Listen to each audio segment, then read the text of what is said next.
Hey y'all, Tara May here, and Thanksgiving's coming up, and I actually had a couple of Thanksgiving horror movie picks that I wanted to share with y'all. These are both slasher films. One of them's probably a lot less known and kind of hard to get a hold of. It took me a while to track this one down on DVD. There's not many copies out there. But the first one I want to share I actually have on Blu-ray. This is called Blood Rage, and Arrow is the one that put this out. This movie also went under the title Nightmare at Shadow Woods, and it's about these twin boys. In the beginning, one of the boys murders somebody at a drive-in while his mother is there with a boyfriend, and she's taking these boys along. And the one that kills actually sets the other twin up, and he gets put away in an asylum. Well, Thanksgiving's coming up, and the boy winds up escaping from the asylum, and everybody thinks he's the dangerous one, when really the dangerous one is the one that's been home all along. Now, the reason this has multiple titles, as with many movies, it has more than one cut of the film. The theatrical cut of the film, which used alternate footage instead of some gory scenes, was the Nightmare at Shadow Woods version. And Blood Rage itself is the one that had all the gory stuff. What Arrow has done has actually comprised all that material together and made sort of a third cut, or that's what's on here. Whether or not Arrow specifically did that or if somebody else did that I'm not entirely sure, but they do have that version on here. And this is a pretty sweet set, actually. You can watch the movie either way, Blood Rage or Nightmare at Shadow Woods, or with all the footage. So that's pretty cool. And like I said, well, the tagline for this movie is, "That's not cranberry sauce." And it's kind of funny. The movie itself, it's not entirely serious. It has some kind of funny moments in it, and it does have some, of course, teen romance stuff, people making bad decisions. It's got your typical nudity. The gore scenes are pretty good. There was one scene where there was somebody cut in half, and, the half is trying to sort of crawl away or something. You've got doctors involved. The mother is almost as hokey as the aunt in Sleepaway Camp. And if any of you can remember or have seen that movie, you'll know what I'm talking about. She sort of acts like a little girl at times. She even wears her hair like a little girl.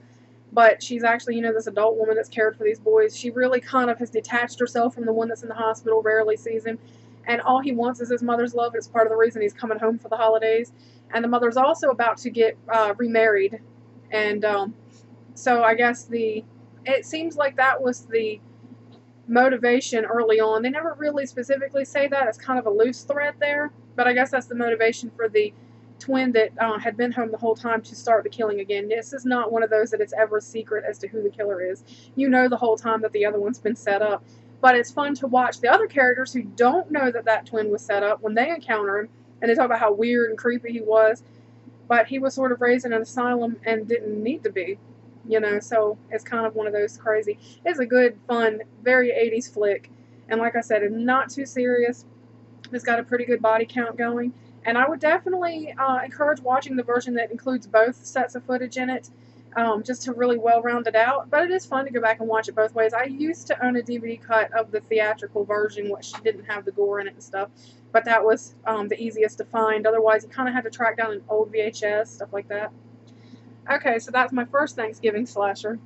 And my second pick, this is the one that's a little less known, and it's got a terrible cover, but this is called Home Sweet Home. This movie, the cover is no justice as to what this movie is like. In this movie, we have a new couple, and they're going to visit, I believe it's his boss, and he's staying in a loft or something up over the property. This guy, he's kind of got a younger wife, and he's got a teenage son, and he's got a young daughter with a younger wife. The teenage son runs around in Kiss makeup the whole time, pretty much.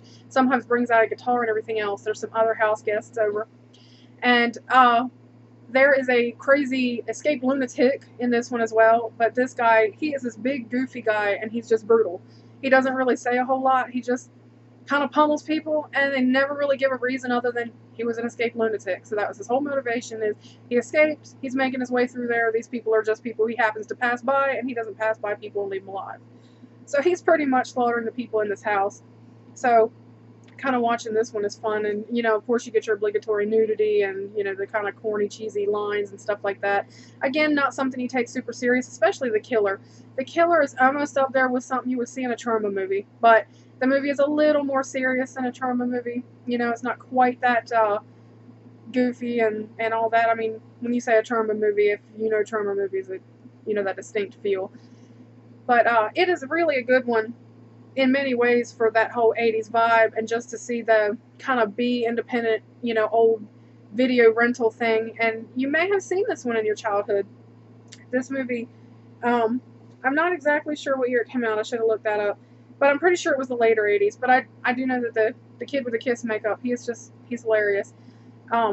His father calls him something, and the whole thing's just kind of funny. I don't remember what it was now, but it's like a kind of a derogative term he just refers to his son as. But I kind of think the son has adopted it, you know, sort of. He kind of goes with it and likes it and all this, and he tries to make trouble. But he kind of gets a crush on one of the guests or something.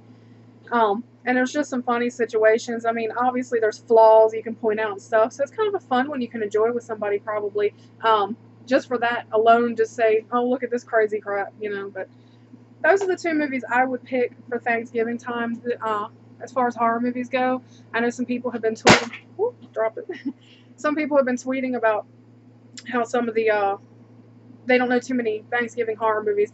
There's some other ones out there, you know, but not many, not for Thanksgiving. One that comes to mind is maybe one of the Amityville sequels or something about a Thanksgiving meal taking place in front of a mirror that winds up getting kind of possessed because of a killing taking place in front of it. Also has a lot of demon paintings and stuff like that, but you know, there's so many sequels to Amityville. I can't remember, never remember the name of that one.